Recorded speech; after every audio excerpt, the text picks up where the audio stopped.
We're going back in time. We're going back in time. Look at these fences, because we're going back in time. Where are we?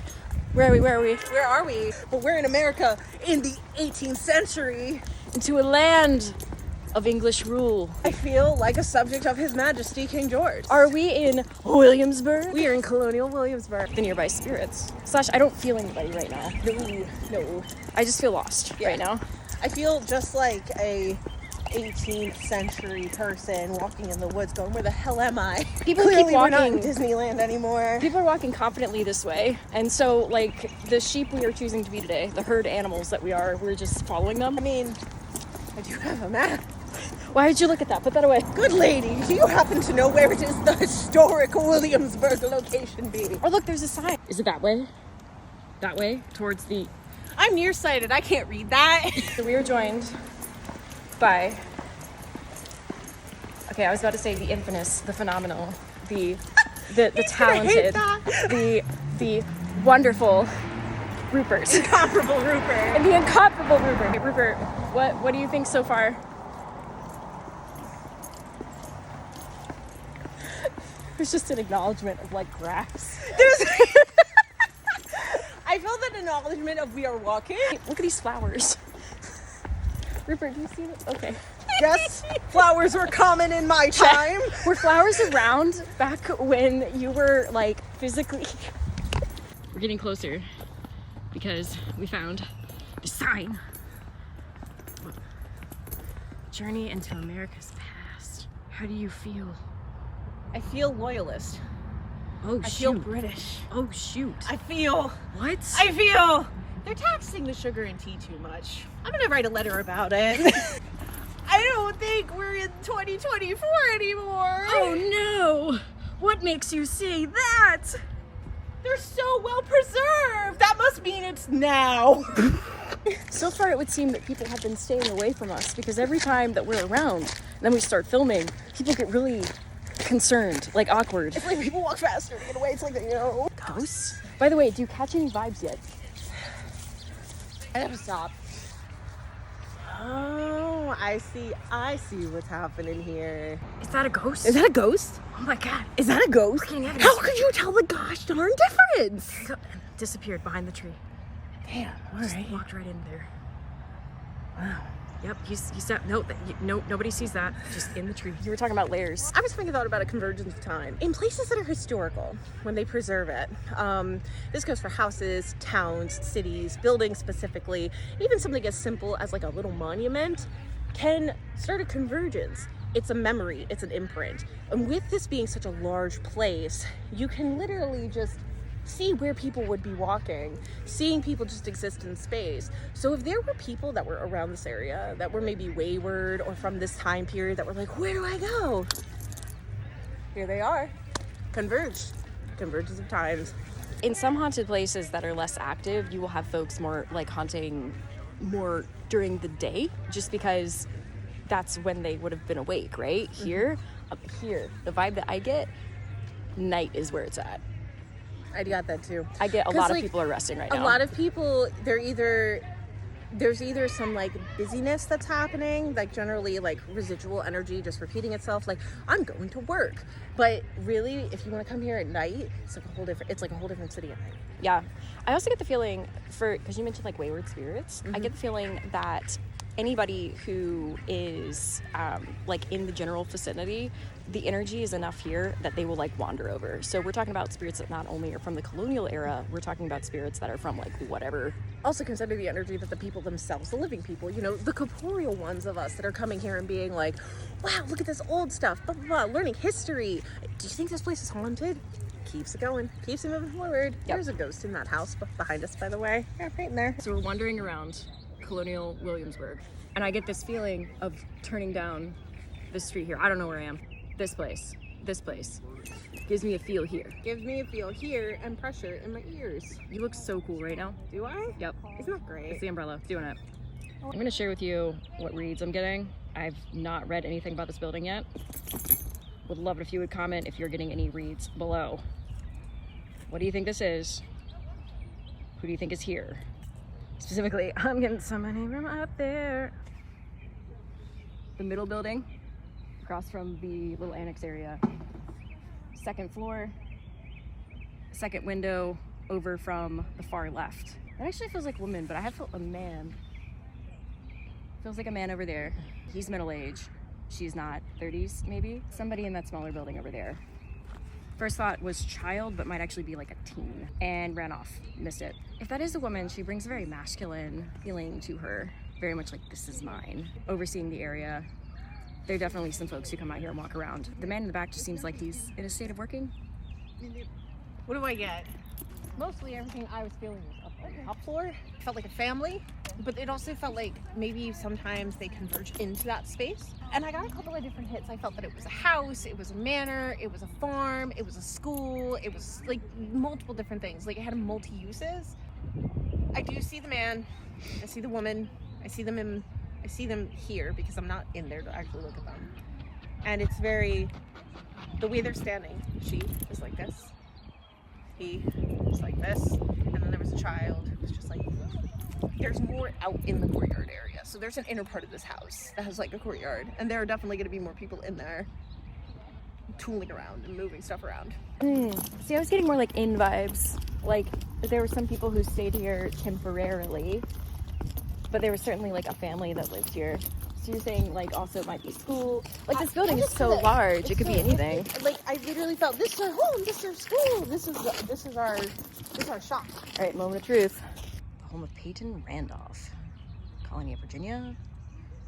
His father, colonial Virginian to be knighted. Lived here until his death, 1737. Original house, 7.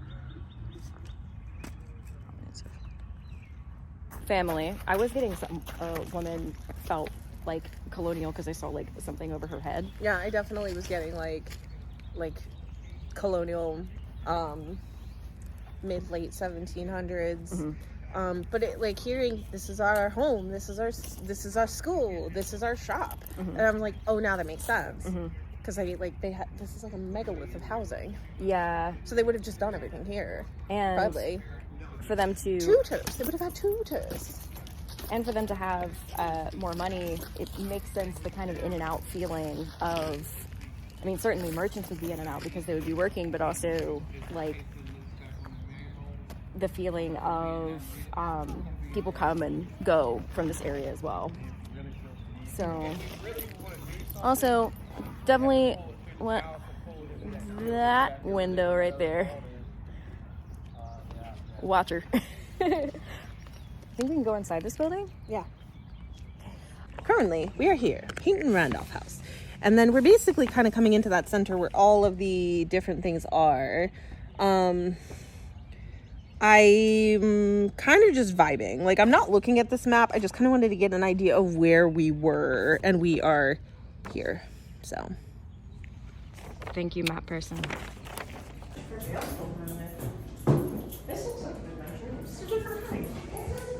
That, he's the guy that I saw, but it wasn't in here. It was in the back. Yeah, but I don't think it was her. It might have been. No, I didn't. They had a daughter. I didn't see her.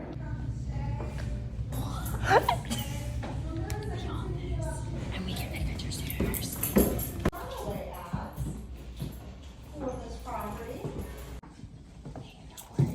That's a queen. That's a queen. That's a queen.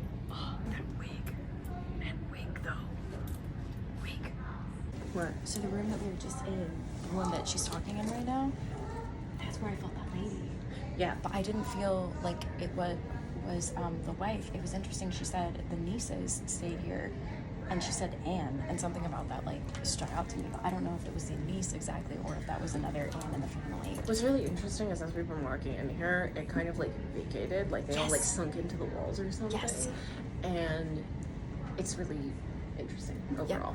They give a physical description of John Harris. Now, Peyton Randolph's man served too much secrets, you know. Oh, yeah. So much to see in here, so much loveliness in the space. All the silver in the room, beautiful mantle. How unexpected.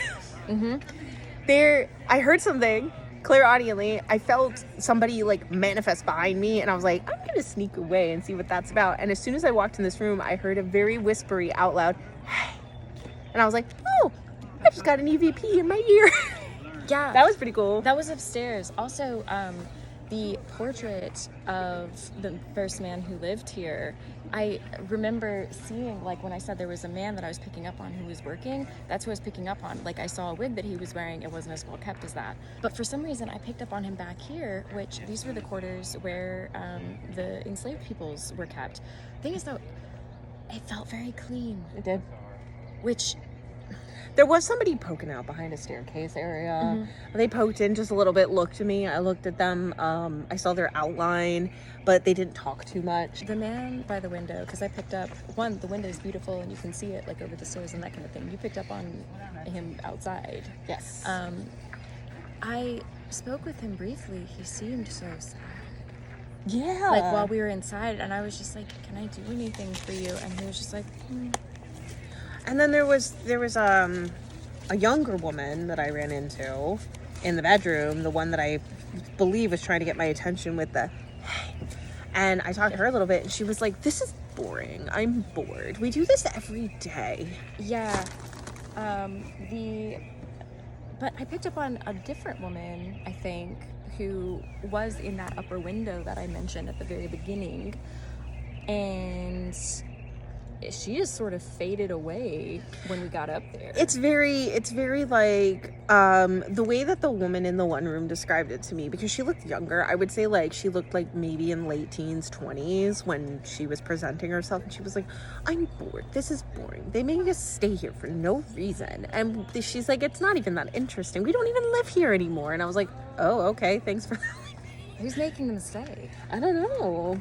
The energy, maybe? Maybe. Well, there was a swirling vortex of energy in the dining room. Yeah, and there are mirrors everywhere, which, I mean, makes sense for the light, though. They're old mirrors.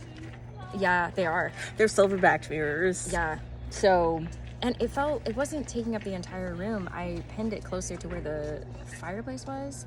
And I was just like, things were said here that weren't, like, supposed to be heard everywhere. And then she said that the room was also used for business. And I was like, yep, that's it.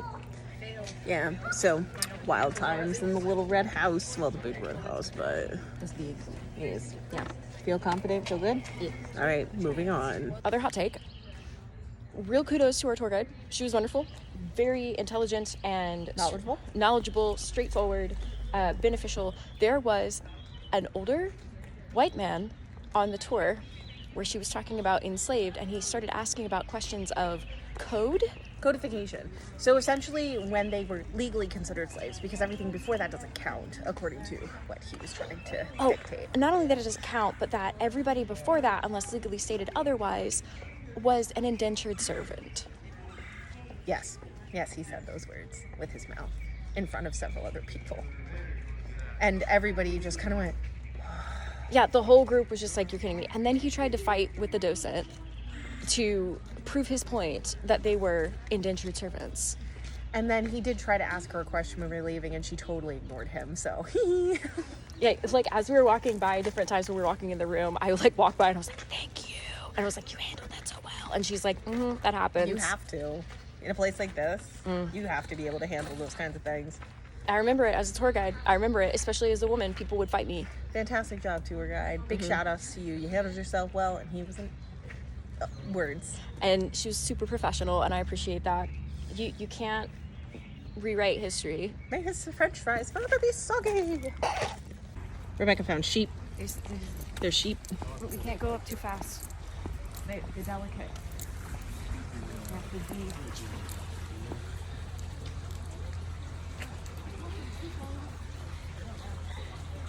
Director's cut tidbit. Rebecca loves animals. She loves animals so much, sometimes they make her cry. There is a sheep eating grass. It's so good. Is it so good? Got a little beard. Look, it's so big. That is a sheep. It's best. These are real tears, ladies and gentlemen. Real tears. You're so happy. This is why I love her. When it comes to animals, if there's an animal, you're done. Rebecca does not care. She needs to pet that animal. No, I don't pet because that's non-consensual. In her mind, she needs to pet it in her mind. No, I don't. Not even Can an we start this astral. from scratch? I don't pet animals Now we're non-consensually. talking. Fun fact: Rebecca likes to touch trees. It's not a weird thing. It's just a thing. Okay, let's go. There's too many people.